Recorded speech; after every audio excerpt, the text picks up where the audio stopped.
Like, for a well, second. let's just shake the laptop and then. Okay, I'll go print. Fascist kill me with some Milk.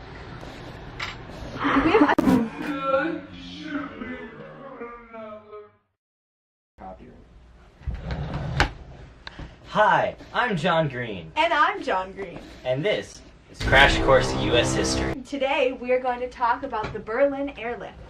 Mr. Green! Mr. Green! Yes, me from the past? Milk? Can you please clarify? Okay. Milk, the weapon of democracy. Ah, yes, that it is. That's right. Yes, me from the past. Milk was a critical component of the Berlin Airlift and provided both economic incentive for Western capitalist nations and also a valuable resource for West Berliners.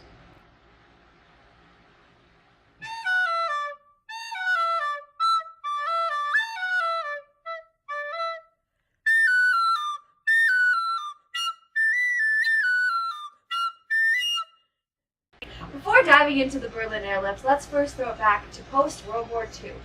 During the war, Germany had suffered immense losses, both in lives and industrial power. To ensure that Germany would not rise to alarming power again, the Allied powers, including the United States, Great Britain, the Soviet Union, and France, joined together in July of 1945 for the Potsdam Conference to discuss the issue. They did not invite Germany. We don't like them.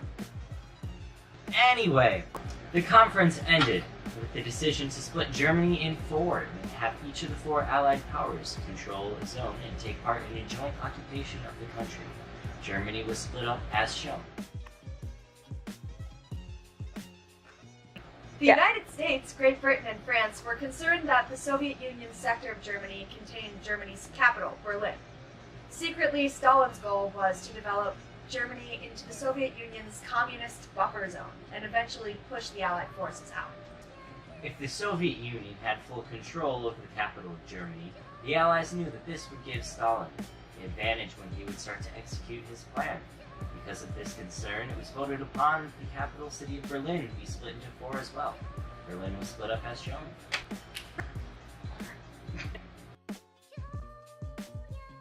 It's pretty obvious that the Soviet Union was not thrilled about this decision, so in June of 1948, 3 years after the original splitting up of Germany, the Soviet Union sent Soviet forces to blockade rail, road, and water access to the Allied-controlled areas of Berlin.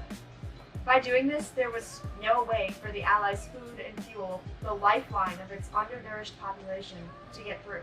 One could almost say that the Cold War was beginning to heat up.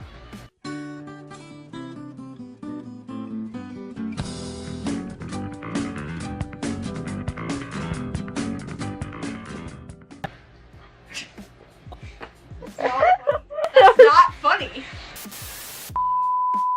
The people of West Berlin, even before the blockade, were impoverished, all because of the war. The majority of the civilians of West Berlin were living off of little food, little money, and most civilians lived off of a combination of buying or selling off the black market, relying on food aid, and offering prostitution services. So when the Soviet Union blockaded the roads and railroads from Allied supply, civilians were just about doomed. After hearing about this alarming development, the U.S. cabinet had three options. One, American troops and forces could withdraw, but that would show that the American democracy was inferior to the Soviet communist aggression. Option 2, American troops and forces could stay in Berlin until the starving population forced them out, thus resulting in them having to accept Soviet rule out of sheer desperation. Or option number 3, they could violently attack Soviet communist forces that were enacting the blockade, but that would easily lead to another war.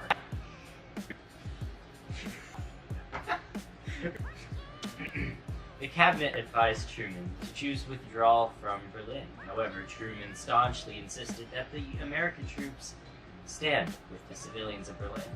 The United States and United Kingdom's response? The Berlin Airlift. The Allies decided that the only way to get supplies into their zone of occupation was through the air. Allied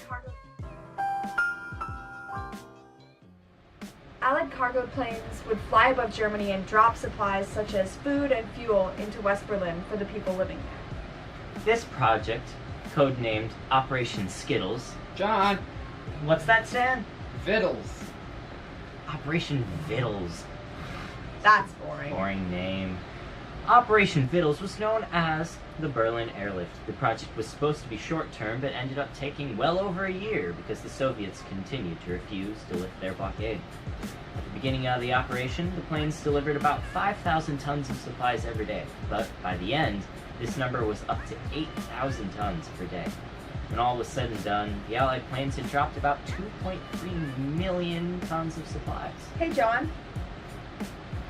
So was there like a set schedule for when food and stuff was delivered to everyone, or did the planes just like drop the stuff at random times and yell, "Supplies!"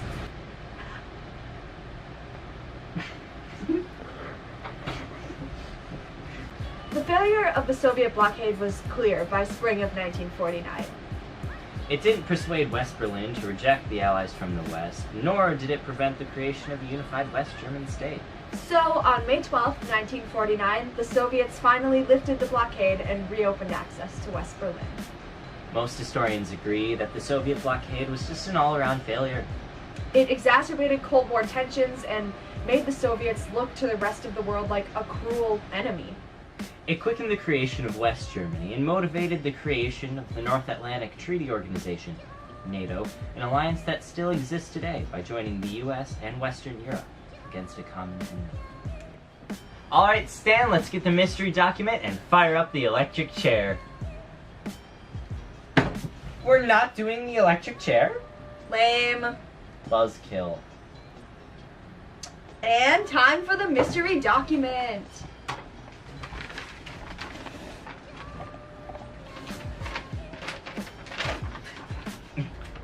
Dear President Harry S. Truman, this so-called Berlin crisis is entirely an outgrowth of your own incredible stupidity.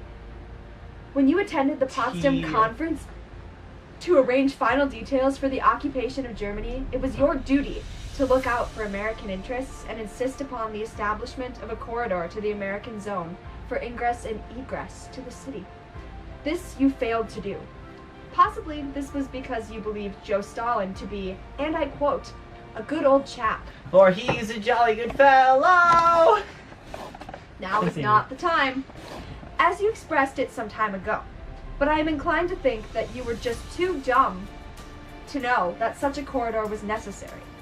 In the meantime, you seem to be willing and even eager to force this country into a war with Russia, merely for the purpose of saving face. If you do this, the blame for such a war will rest upon your own shoulders, and the blood of American boys butchered in this war will be on your head. Read the enclosed article from the Los Angeles Times of September 12th, and then perhaps even your feeble mind will grasp the fact that the Berlin crisis can be solved without dragging the United States into war. Oof. Big oof. Honestly. Do we have guesses? Just guess who you think it is. I'm gonna say it's from an American soldier. Do I need a name? Stan? Yep. Come on, give us a name. I don't have one. I don't know my own name.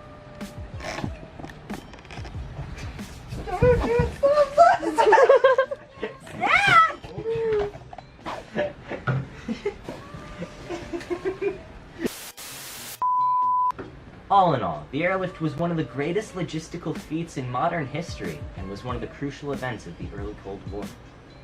That's all for this episode. Thank you for watching Crash Course U.S. History, and we'll see you next time. Wait.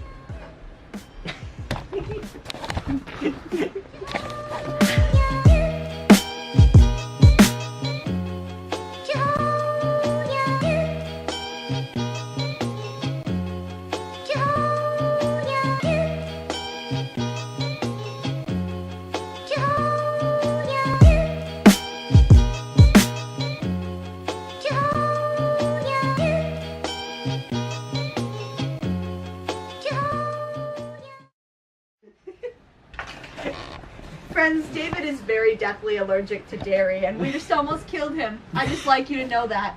But rest assured, no Davids were harmed in the filming of this episode. NATO. Nacho. Milk. NATO nacho, NATO nacho, milk, milk, Wait. milk. I can do a lot.